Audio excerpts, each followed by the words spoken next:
Salam sahabat, salam santai, salam damai dan salam sejahtera untuk kita semua. Kembali pada request video tip ya, request video tip teori dari Om Bro. Jadi kemasannya itu kemasan teori ya.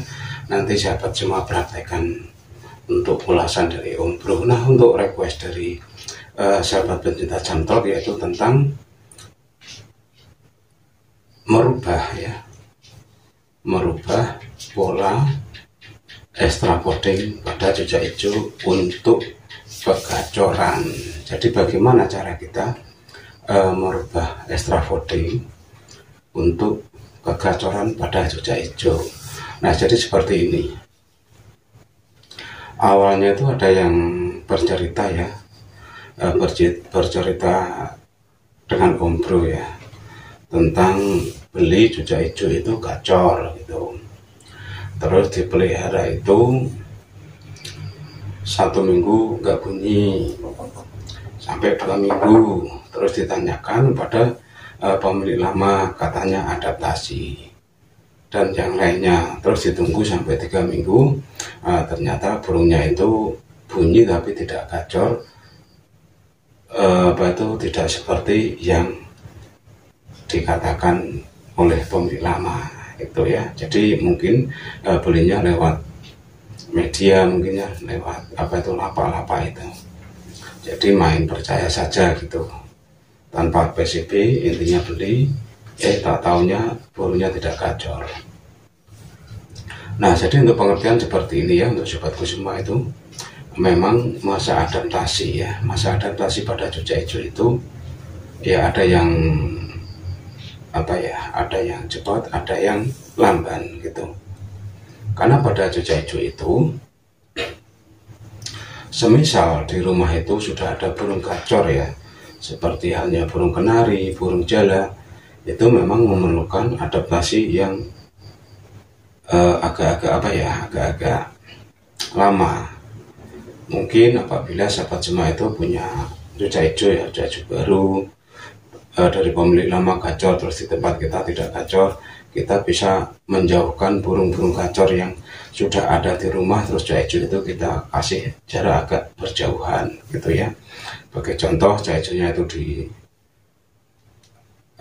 dapur, terus untuk burung-burung gacor di ruang depan, seperti itu ya.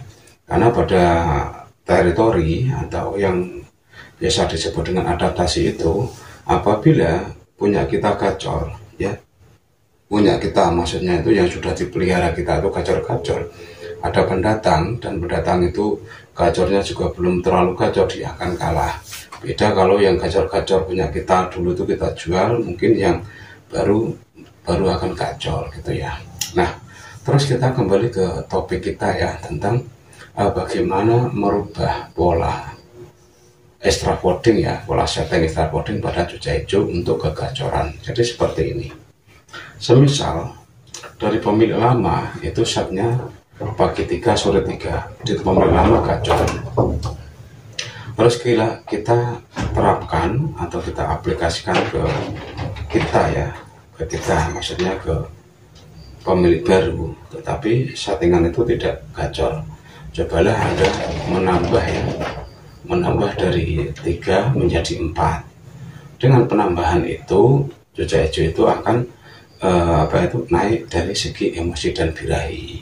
Apabila sudah ditambah jadi 4 kok nggak bunyi, kita tambah lagi 5 nggak bunyi, kita tambah 6. Tapi kalau kita tambah 6 masih tidak bunyi dan burung sudah enggan untuk memakan, kita bisa menambah beberapa extra coding lain ya, seperti halnya kroto atau ulat Hongkong. Intinya itu ada tambahan extra coding lain untuk memacu emosi dan birahi pada burung itu.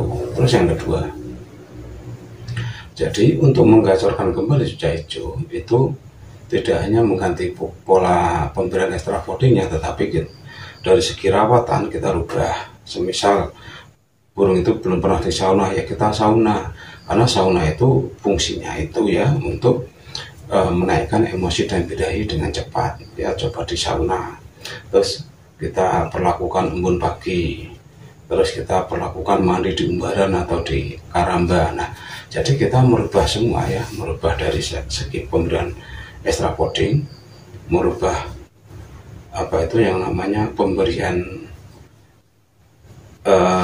tambahan extra coding, terus merubah kebiasaan dari yang belum pernah di sauna kita sauna, terus merubah kebiasaan mandi, merubah pola jemurnya. Jadi memang semua dirubah. Dan apabila sudah ada perubahan, otomatis cuca hijau itu akan mengikuti set terbarunya, atau dia akan hafal dengan settingan dari pemilik baru, yang nantinya cuca hijau itu lama kelamaan dia akan beradaptasi dengan settingan baru, dia akan gacor seperti halnya di pemilik lama. Jadi ya perubahannya ya itu ya tidak hanya menaik turunkan extra coding, tetapi juga merubah dari segi yang namanya settingan harian. Dan di samping itu, untuk mempercepat gacor, tentunya sahabat semua juga sudah paham ya dengan yang namanya vitamin gacor. Jadi ya kasihlah beberapa vitamin gacor sampai burung itu benar-benar gacor, dan nanti hentikan pemberian yaitu vitamin gacor apabila burung itu sudah benar-benar gacor. Dan untuk selanjutnya, menu pakan ya, di samping extra coding, di samping apa itu tadi rawatan harian, juga buah harus kita perhatikan. Nah, pada burung-burung yang kendor atau burung-burung yang gacornya kurang, Om Bro sarankan menggunakan pisang bacem ya di awal-awal, atau menggunakan tomat yang sudah Anda fermentasi dengan madu. Itu nantinya akan mempercepat burung itu menjadi gacor. Dan nanti apabila sudah gacor, cukup diberikan pisang saja ya, pisang kepok yang kuning itu ya, kalau tidak salah yang kuning itu bisa Anda berikan sebagai menu harian pada cuca hijau. Nah, sekiranya hanya itu informasi singkat dari Om Bro, semoga infonya bermanfaat. Salam.